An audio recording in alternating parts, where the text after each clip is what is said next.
The college planning process is complicated enough.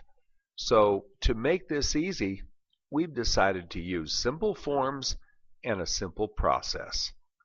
In this section, we're going to talk about the forms and the introduction call in the college planning process. Get ready to take some notes.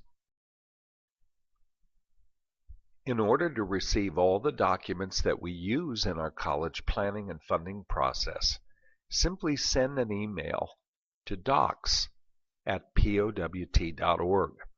You may wish to press the pause button on this presentation now and get those documents in hand, print them, or pull them up on your screen so we can review them as we move forward.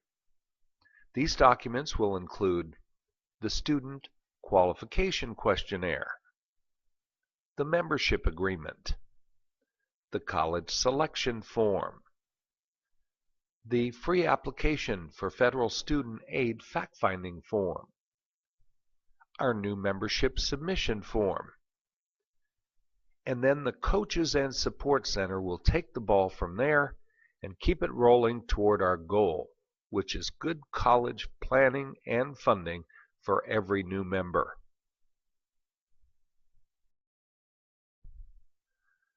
The key to an effective interview is the Student Qualification Questionnaire. This is where the student presents themselves to you with their qualifications, their motivation, and their interests. This gives you an opportunity to get to know the student and learn more about their goals and desires. Next is our membership agreement. One side of the agreement outlines our commitment. The next side of the agreement outlines your commitment, or the client commitment, if you will, to participate and follow through in the process that we provide.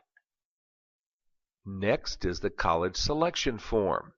We'll show you more about this and how this tool is used to help point the student in the direction of the best college match. Side 2 of the college selection form provides additional information about careers as well as sports or other interests the students might have. It helps the student prioritize their focus on their college selection process, and gives them an opportunity to outline the schools they already have in mind. Then there is the free application for federal student aid. The client simply sends an email to fafsa@powt.org and not only receives the fact-finding form, but detailed instructions step by step on what to do and how to proceed to get the very best outcome. Next is our new member submission form. This is critical because the way this form is submitted is exactly how the student is entered into our system. Making sure the student's name is spelled correctly, date of birth, grade level, and an email address, not only for the student, but for each parent, is critical.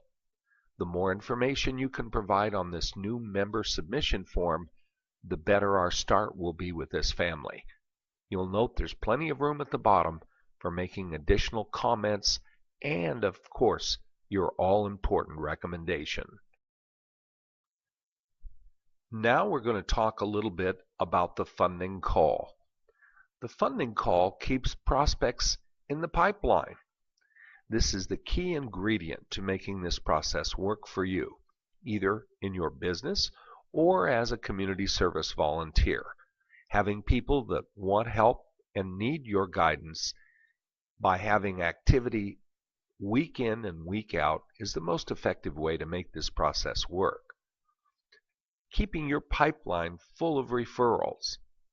You should always have a time and a location for keeping track of your information and for making your follow-up calls to these families.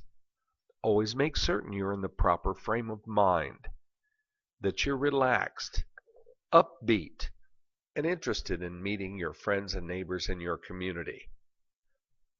This should be done on a regular basis, not just once every month or two, but a little bit each week. Just a short amount of time, perhaps a half hour, is all that's needed to arrange for multiple interviews for you in the upcoming weeks. This helps you track and evaluate your results by using the same process week after week. Most importantly, make sure you have fun with every call. You won't do it if you're not having fun. It's all about your attitude, and keep in mind you have access to the money. This is information you'll share with your friends or neighbors and can literally mean the difference of their student attending college or not attending college. If they act as though they're not interested, or they're reluctant to speak with you or tell you more information about their situation, that's okay. Take it away and pass it on to someone else. We only have limited resources, and we'll make more families available to you on a first-come, first-served basis.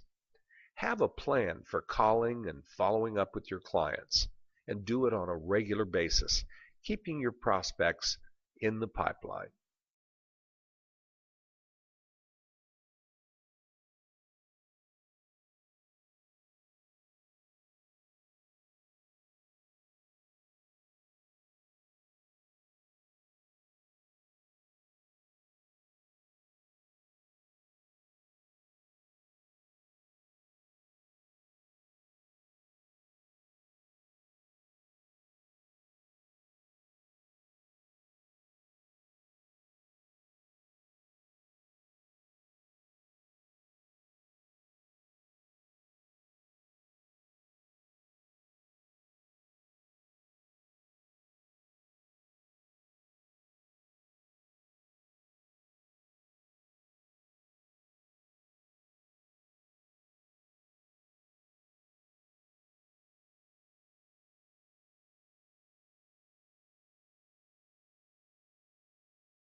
Before you make your first call, know who your audience will be. Could be the mother, the father, the student, or the siblings, or could be a third party, the housekeeper, or grandma or Aunt Harriet, or perhaps even the answering machine or voicemail. What do you know about the student? What do you know about the schools in your community? Do they know who you are? Are you a person that maybe is active in your church, your school, or community? A little research now can help you end your problem of prospecting forever. This is a community service approach. So spend some time, develop knowledge and skills about the schools and organizations in your community. We'll show you how to do this through the power of working together. Break the call down into simple messages. Remember, this is conversational in nature. You don't want to be reading a script, just as though you're speaking to your neighbor over the backyard fence, or standing in the line at the grocery store, or in a department store. Very casual, very matter of fact. Remember, you're a community volunteer. You're a neighbor who has volunteered to conduct the interview on their behalf. Remind them that they requested your call and that you do have limited time, that your obligation is to recommend their student for funding assistance based on the interview. So the interview is required, and the student and both parents, if married, need to be at that interview so that they might accept any assistance that you might be able to offer at the end of the interview. This is money they do not have to pay back. This is not a student loan. This money comes directly from the colleges or universities their student would select to attend. If they want to visit, you do need to speak. Otherwise, let them know you wish them the best, but you'll withdraw their student and move on to another candidate. We don't want you to twist their arm or talk them into something. They either need your help or they don't. If they don't, go on to someone else. Ask them why they responded if they didn't want more information. Make sure you're speaking with the right person. Sometimes in our busy lives we don't talk to each other, and maybe the mom or the dad requested the call, but they forgot to tell each other about that call. Don't get into a long, detailed explanation of what we do. Too much information negates the need for the interview in the mind of the parents. They'll try to figure it out or make a decision over the phone. Remember, you're the gatekeeper. Your role is to evaluate whether or not this family and student are making the right commitment. We're relying on you, your eyes, your ears, your observation of the family in their own environment to make your determination as to whether or not you would like to recommend them to our organization. You should practice and commit to memory something that you might call a power statement. This power statement is approximately 10 seconds long, doesn't need to be detailed, just makes the candidate want to find out more, and answers the basic questions, well, what do you do and what is this about? You should commit to memory and have in mind what we might call a power statement. I conduct qualifying interviews with motivated students and connect them with college money they don't have to pay back. This funding is merit and talent-based and not income and asset-based. I conduct qualifying interviews on a first-come basis, and I am the person who recommends this family for funding assistance. You can't get help without my input. So I do need to meet with you to meet your student, answer your questions, and provide a written recommendation for funding help through the Power of Working Together organization. Keep in mind, your audience determines the message that you're going to deliver. For example, if there's an answering machine, don't hang up and call back over and over again. Some people routinely screen their calls or just let them go to voicemail and return them at their convenience. With so much communication going on these days, many of us use voicemail and answering machines as a way of gathering information and sifting through the things we want to discuss or call back, and others we want to discard. Always leave an urgent message. Make sure that you let them know that it's important that they call you back, and leave them a deadline. We'll talk more about that in a moment. If there are other family members or other parties who answer the phone, get their names. Engage them in casual conversation. Find out who they are, why they're there, what influence they might have on the student or parents to help you connect with who you want to speak with. Remember, this is your first impression. This tells who's in control. And let's face it, who can make a better first impression on a stranger for you than you? Don't give this task to someone else. This is the perfect opportunity for you to make your best first impression. You grant your time to help them. This is your gift to them in their community. And you do it on a first-come, first-funded basis.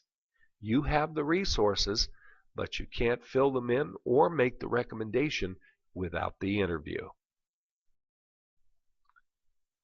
Remember, your message is the magic, so make the message your own. Hi, this is Tom Lloyd. I'm a local neighbor and community volunteer for the Community Service Organization, and you requested information for your local college-bound students. Someone received a call at 7:30 on October 1st and requested local contact with information regarding potential endowment scholarship awards for your college-bound student. Now, because these awards are often $20,000 or more, a personal interview is required.